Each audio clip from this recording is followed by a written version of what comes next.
Hey there everyone! So today I'm gonna teach you the basics of damage in Robocraft. So a lot of people actually know this, but at the same time it seems like a lot of people also doesn't know this for whatever reason. So I'm gonna teach you today. I'm gonna teach you like the basic of damage, like how damage spreads, how to do like minimal triforcing. I know you're gonna hear this technique a lot, and don't be like, oh no, I'm not competitive, I'm not gonna do triforcing. I'm just gonna teach you like the absolute basic that you can do. Like it's gonna be so simple that you can probably do in like less than 30 seconds. And I'm gonna tell you how a split works, how crits work, and how to prevent splits.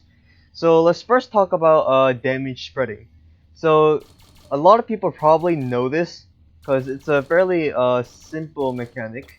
So when you take damage in a certain area, let's say just say here. So the damage, how it will spread, it will spread to like the connected parts. So after this part destroyed, it will be the damage left over after destroying this cube will spread like this. So in three directions, and then after that, it will spread into this direction, and then it's so on, and so on, and in like a slightly like circular pattern, I guess.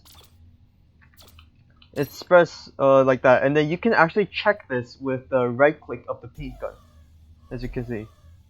So, just a second. If I take this corner, oh, whoops. Then damage will split like this, then like this, then like this, then like this. I'll show you that it is true by going like that, and then let me like grab like a random corner to show you that it's not like always like from like these corners. Let's say you got damage right here, then it'll spread in like all connected parts, right? Next to connected parts, and then connected parts like so. So if I give damage into this, as you can see, it spreads like that. So you can actually use this to do basic triforcing. It's like the absolute basic. So like I said before, the damage will only spread to connected blocks, right? So what you can do is like, let's say you have like a like a gun, like a simple gun, like I don't know, like laser wall. I know it's a top mount, but no front mount, but whatever. So you have a simple gun right here, right? So if you can take damage like this, then as long as the mounting point of the block is destroyed, then this gun is gone. So what you can do is connect it like this. So that the front of this part is not connected to the front of this part. This block right here. So when the damage spreads, I'll remove the weapon for the sake of the video. Let me erase this. Since this is disconnected, when your damage is taken here, then the damage will spread like this, and then it will not spread like this. It will then go like this, and then it will go like this. Which means that this block will get destroyed later than usual. Let me show you that it is true. I am getting invited to a party. I need to reject that. As you can see, it does not damage transfer right away. Whereas if this is connected to the front like this, then this block will turn purple a lot earlier than before. Like it's going to be directly there, as you can see. So that's like the absolute basic of triforcing. And if you want to go slightly more advanced, then you can do something called a dual mount, which I'll explain why it's good later. So I'll explain what a dual mount is first. So what a dual mount is, it's basically like doing this. So segregating the two mounts of your bot to be separated from each other. So what this does is basically turn one mount into two different mounts. So let's say you took damage here and then this connection got destroyed. Normally, if this part was not connected, then this gun is gone, right? But then now that you have two mounts, two connection points, this gun is alive. So basically, what you can do is just connect your mount of your weapon desired parts, like weapon movement, or like I don't know, like a thruster or whatever you want. it to be. Just make sure that's like a random cube. Uh, just take it and then separate the mounts but with like edges or like corners by like I don't know, like 3 blocks, 2 blocks. Normally you have to go longer, but since it's like the basic of the basic right now, I'll just go with that little much of a difference. So let's say your bot looks like this, and then like that. So if you take damage from here, the damage will spread like this, right? And then let's say this mount eventually gets destroyed. This weapon is still attached to the body from this point of the bot, which is actually really good. Anyways, let's move on to the next part of this video. Let's quickly delete this entire setup.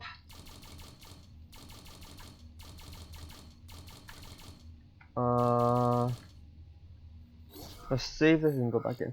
So next I'm going to tell you what a crit is.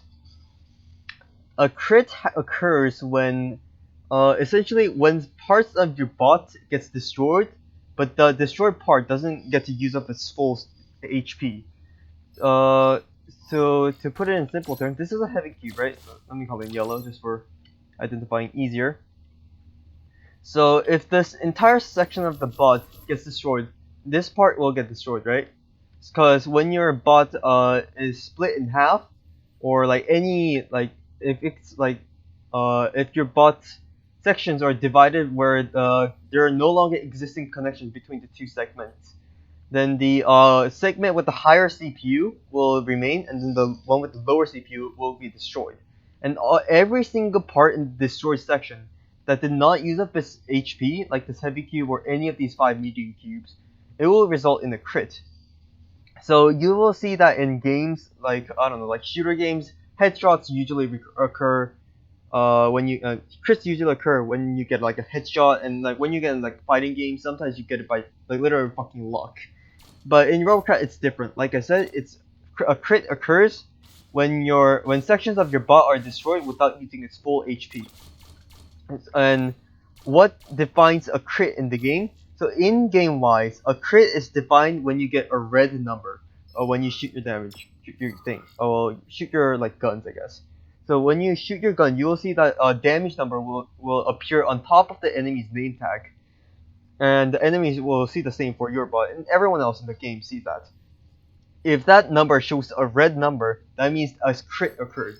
An in-game crit counts when you get the twice amount of damage applied due to a segregated section for one shot. So if I grab a Mega Relight, let's say, I have 250,000 damage per hit, right? This is level 10, of course. 250 damage per hit. That means that from 500,000 damage per hit, it will show a red number. That being said, I'm not saying that any crits are good. Like, as long as it's not a red number, that doesn't mean that it's not good. But usually, red numbers are the worst. So in order to avoid crits, how do we do this?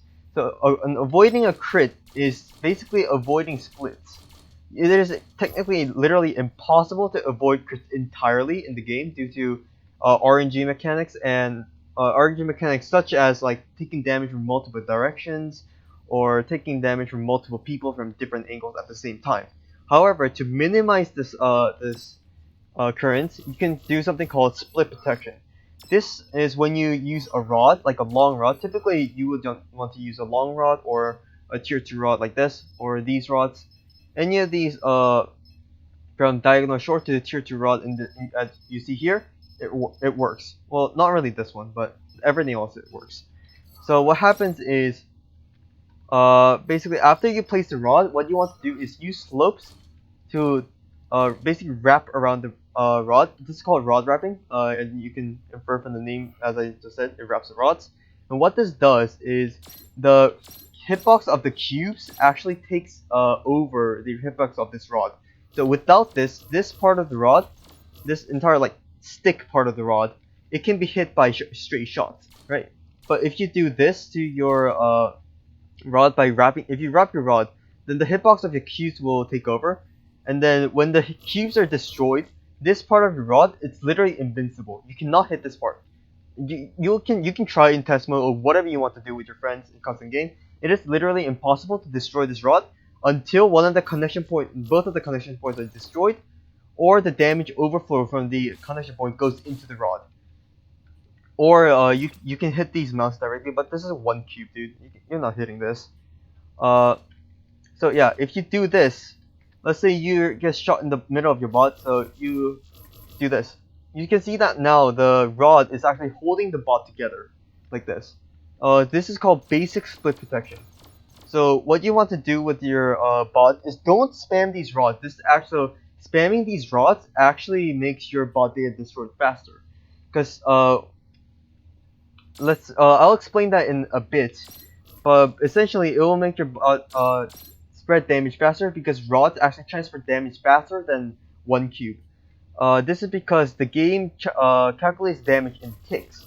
And what ticks are is basically, you remember how I colored the bot earlier to show you how the damage spreading occurs? Like this. Let me quickly set it up. So one spread is one tick. So this to this is one tick. This is one tick. This to this is one tick. So this black block to orange block is two ticks. But it takes one spread. Oh wait, whoops. Let's make that easier to see. So that takes one spread and two spreads. So these orange blocks are two ticks away, and three ticks for yellow, four ticks for green, and so on. So how ticks are calculated is not. It does not depend on the HP of any part. It does not depend whether it's a fucking cosmetic, so it only has 1 HP, or it can be like a fucking a compact cube, so it can have 4500 HP.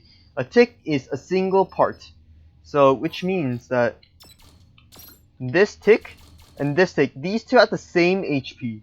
If you see one what is it, tier 2 long rod has 9000 HP, and then one medium cube has 1800 HP, right? 1800 times 5 is 9000, so yes, it has the same HP. So what happens is, if you take damage from here and here, so the next tick, like I said, it's single part, 2, 3, and then 3, and then 4, and then 4. Then, yeah, your bot is basically transferring damage faster via the rods. So if you spam these rods, what you're basically doing is you're making a damage like a highway for all the damage to be spread, and you can actually result in a more fragile bot than before. So let's say you take damage here, then next is here, next is like this, next like this, like that. 1, 2, 3, 4, 5, and 6, 7, 8, 9.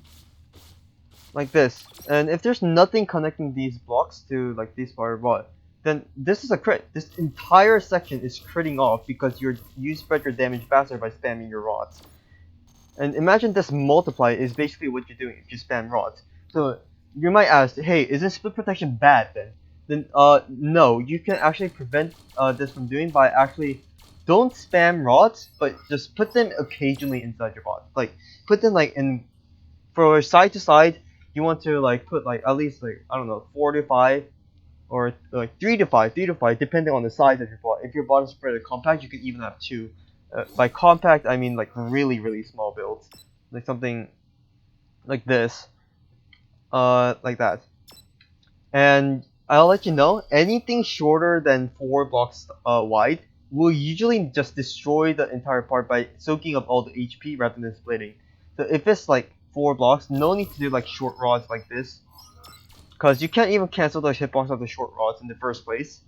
And so basically, this entire section, this 412 section, it will not crit off. It will just use its full HP. So don't worry about that part. Anything above 5, anything 5 or above, then you would want to start using rods to use split protection.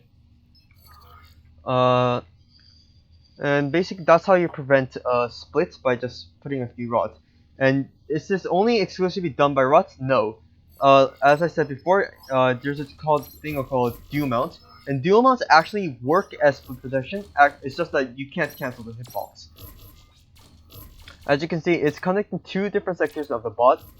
So if you do this, your weapon is actually holding your 2 sections together. You can do this with movement parts like internal hovers or like outside weapons like this. And basically just do this for every part, and you can actually get pretty decent things. Results with your bot, and your bot will actually survive a lot longer in combat, and people will call you less shitty at the game. Now, how exactly do you do split protection in your bots without making your bot spread damage even faster? Like I said before, spread it away from spread it. No, don't spam it, and also spread it away from each other. So like, if these blocks are like this, then you're essentially connecting 3 split protection rods in like really short ticks from each other. So what pretty like good builder would do is like segregate these parts and then use like corners and stuff like this, and then like this and like this. You just increase your 2-tick delay to 1, 2, 3, 4, 5, 6 ticks. So basically do that to spread your bot. I know that this video wasn't really easy to understand because, well, I'm not a good narrator and this wasn't even scripted. I just have like a post-it right next to me that's oh, what I need to talk about. So yeah, and as a bonus, I'll go over some like traps that new builders actually tend to do. Okay, so the first trap is stick building. So what you're doing is basically connecting 2 giant segments of your bot by only like one blocked in or 2 block or 3 blocked in sections. Never do this. You're just basically creating crits and splits for your own or the enemy's sake, and your bot will die insanely fast. Another trap that people fall into is spamming these small electro plates. They're saying, oh, it's armor, let's spam it. Let's just, do this. Never do this. Do not ever do this. This is a horrible idea, and when you use armor, try to use just a few of these to like cover large areas like these. Like, do this, and then like play around with the hitbox a little. So if I go like this, I know it's not really a good example, but let's work with what we have. Like this, I don't know. I mean, this is a very bad idea. Okay, let's go with this one. As you can see, like, do this kind of stuff. If you see on like good builds, I'm not trying to toot my own horn, but I do consider myself a decent builder. So as you can see, I don't spam like the small plates. I do have a few large plates in the front, because I use camera controls on these type of bots. To take the damage from the front and not like spam these smaller plates. And like the biggest trap that I see newbies fall for is like spamming the smallest plates and spamming these diagonal plates. These diagonal plates, I'm not gonna lie, they fit insanely well with each other. Like, look at this. It stacks so nicely. Should you do this? Never do this. It's just a bad idea, dude. Never stack these little plates. And try not to use plates below tier, this one, like these, from here to all the way to here. Just try not to use these plates. Another build trap that I see that people fall for is redundancy. So there's 2 types of redundancy that you should have. No, there's 2 types of redundancy. There's one you should have and you shouldn't have. So redundancy that you should have is with lower tier weapons. So with higher tier weapons like tier 5 or higher tier weapons, as in just one tier, which is tier 5 tier. These tier 5 tier, if you see the stats on this, you can see that max fire rate count 1 gun. Max firing count 1 gun. Max firing count blah blah blah blah blah blah. And then as you go to lower tiers, like tier 4, it's usually 2 to 4. This one says 2 Teslas. This one's tier 3 Seeker is actually the one exception due to a balance patch. This has 1 gun. Tier 4 Ion 2 guns. So for larger guns, try not to have like more than 2 of these guns. And even if it's 2, try to have just 1 and just spend the rest of your CPU on movement redundancy. No, like movement redundancy if you're a hover or a car, and just like HP in general. So yeah, and these mortars. And then for lower tiers like tier 4 nanos, like tier 3 and tier 2, like anything from tier 0 to tier 3 other than PSK will mostly be max fire rate of 4 guns, 4 guns, 4 guns, 4 guns, blah blah blah blah blah. So if it says 4 guns, that means that your max fire rate will only be achieved from the minimum of 4 guns. So which means that you might want to have redundancy of over 4 guns. Like if you have tier 4 SMGs, my best advice is to have at least 8 to 12 guns of these. At least 8 to 12. And if you have more, that's great. If you have less, then you're kind of missing out on the action, and you will actually lose fire rate a lot faster if you have less than the max fire rate count on these guns. Check like each stats of these guns, and if you see like 4 guns, 3 guns, all that stuff, then try to avoid them. And if you're not a pure healer, for these nanos, try not to go over 5 to 6 guns. Try not to go over them, because it's a waste of CPU if you're not a pure healer. And if you're a pure healer, try to have like, I don't know, like 7 to 8 of these tier 4 nanos, and so that you can actually have decent HP to tank the damage for your teammates. As for the redundancy that you shouldn't have, like I said earlier, try not to go over 2 of these tier 5 guns. That's one thing. If you have more than 2, like 3, 4, 5, I see boss with like 7 of, no, not 7, like 6 of these on it, and it just died in like 3 shots to like tier 0 SMGs. It's pretty bad. So yeah, try not to have these more than these, and try not to have more than one. Not even try not to. Literally, don't have more than one kind of one type. No, how do I say this? Try not to have more than one of one type of module. Okay, that makes sense. So if you have power module, try to have only one on the entire bot. One power module on entire bot. One ghost module on the entire bot. This is because the max cooldown on this is actually just one part. So even if you spam more of these modules, you will always get the like the full cooldown of these modules for every single one of these modules. So you only actually want to have one of these builds, one of these modules. You will sometimes see bots with a lot of these modules that look like really small and look like a fucking cube. Those are meme builds. Do not try to copy them unless you actually know how to build Triforce League.